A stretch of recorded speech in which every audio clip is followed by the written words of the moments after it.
Termasuk bentuk ekstrim adalah mengkafirkan orang yang beda pandangan. Ngelihat ada orang beda, wah nggak kuat tuh hati menerima perbedaan tersebut. Beda partai kayak beda agama, beda calon kayak beda Tuhan. Ini adalah ketidakdewasaan dalam berpikir. Segalanya, ini segalanya. Sholat segalanya. Oh, nyoblos segalanya. Sholat segalanya. Binasa. Ya, orang yang ekstrim untuk hal-hal yang nggak seharusnya semacam begini. Tahu gak musuh kita siapa? Musuh kita bukan calon nomor 1, bukan calon nomor 2, bukan calon nomor 3, bukan calon nomor 13. Tapi orang yang 1000 kali lebih bodoh adalah yang kehilangan akhirat buat dunianya orang lain. Yang dapat kursi siapa? Kenapa lu yang ngotorin hati?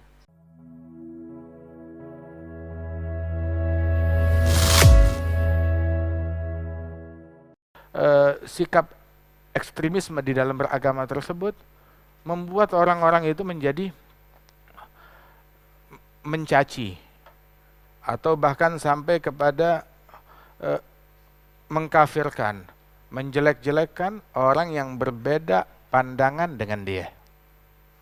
Termasuk tuh halakal mutanatti'un, orang-orang yang ekstrim dalam beragama adalah kaum Khawarij. Kaum Khawarij adalah orang-orang yang ekstrim dalam beragama, di dalam pola fikir mereka, cacat di dalam pemikiran agama mereka. Hingga mereka mengkafirkan sejumlah sahabatnya Rasulullah, dikafirkan, dan juga menghalalkan darahnya para sahabat. Yang diperangi oleh mereka bukan musyrikin, yang diperangi oleh mereka bukan orang-orang kafir, justru yang diperangi oleh mereka sahabatnya Rasulullah Sallallahu Alaihi Wasallam. Mereka mendekatkan diri kepada Allah dengan membantai, membunuhi, menghalalkan darah sahabatnya Nabi besar Muhammad Sallallahu Alaihi Wasallam. Dan yang menjadi korban dari apa yang mereka lakukan, para ekstremis tersebut, diantaranya yang jadi korban Sayyidina Umar bin Al-Khattab, yang dibunuh Sayyidina Umar. Dibunuhnya kapan? Dibunuhnya waktu beliau mau sholat subuh ke masjid, mau sholat subuh hari Senin.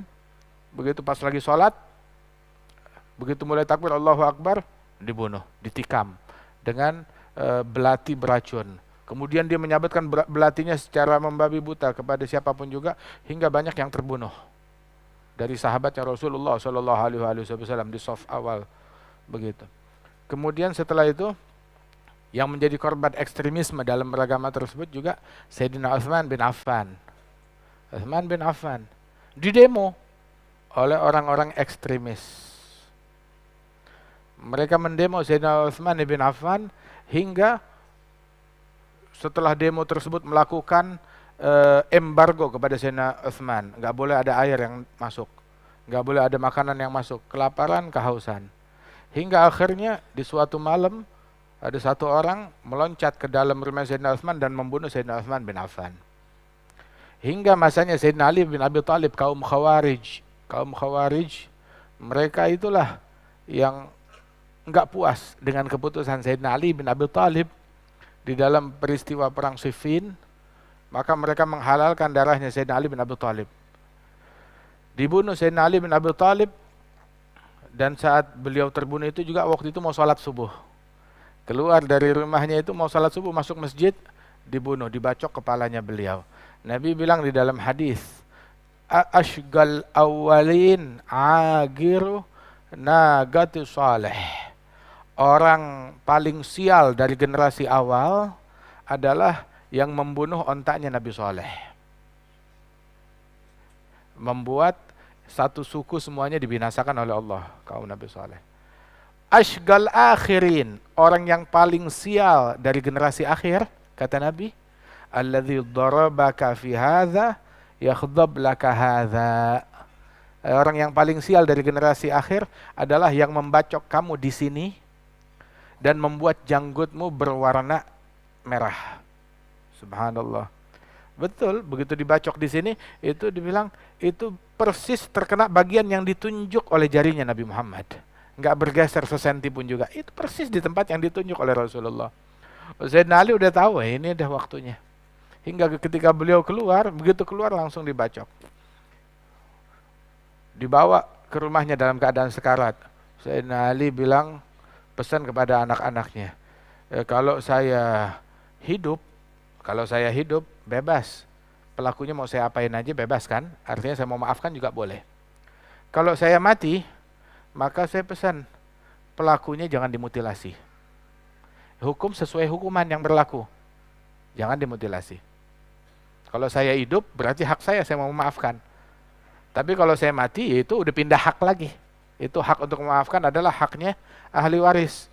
Tapi pesan saya, jangan dimutilasi. Jangan kamu melakukan lebih daripada apa yang seharusnya.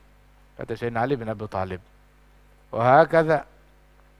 Terbunuh Sayyidina Ali bin Abi Thalib dari korbannya para ekstremis tersebut. Waliyadzubillah min dzalik.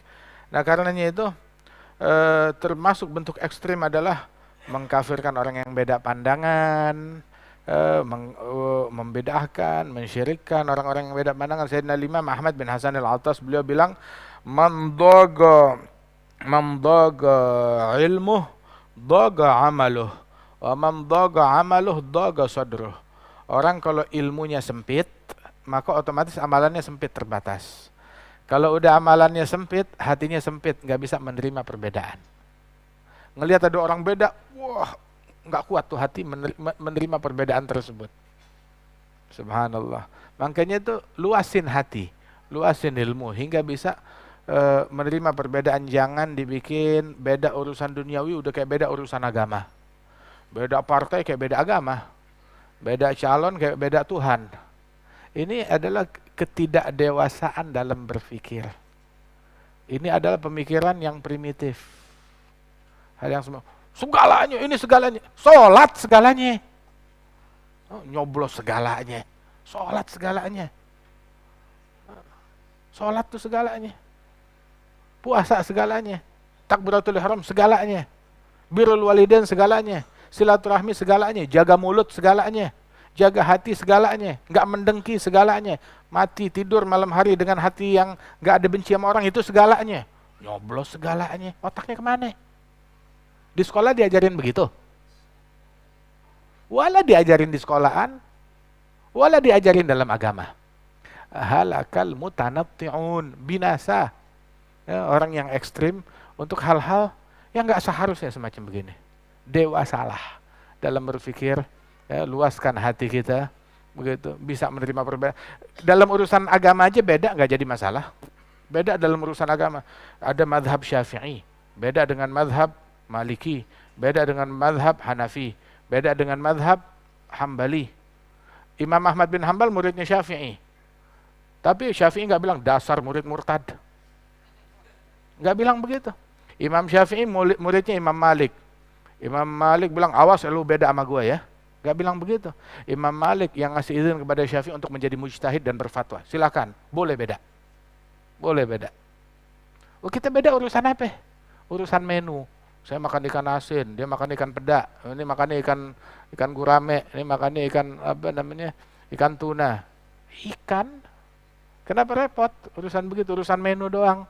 Urusan calon doang. Dewasalah dalam berpikir.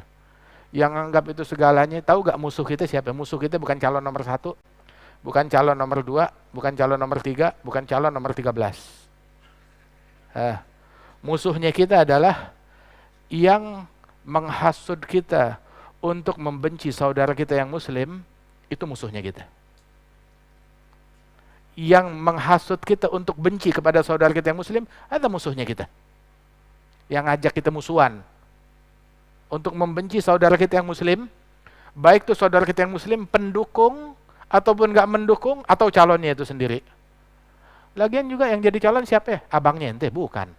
Bapak lo? Bukan. Anak? Bukan. Saudara? Bukan. Bukan saudaranya dia, bukan dirinya dia. Orang paling bodoh adalah yang rugi agama, yang rugi akhirat, yang rugi akhirat untuk dunianya. Gara-gara dunia dia hilang kebersihan hati, gara-gara dunia ketinggalan sholat jamaah. Tapi orang yang 1000 kali lebih bodoh adalah yang kehilangan akhirat buat dunianya orang lain. Yang dapat kursi siapa? Kenapa lu yang ngotorin hati? Itu orang yang paling bodoh. Ya, mudah-mudahan Allah Ta'ala berikan anugerahnya kepada kita sekalian.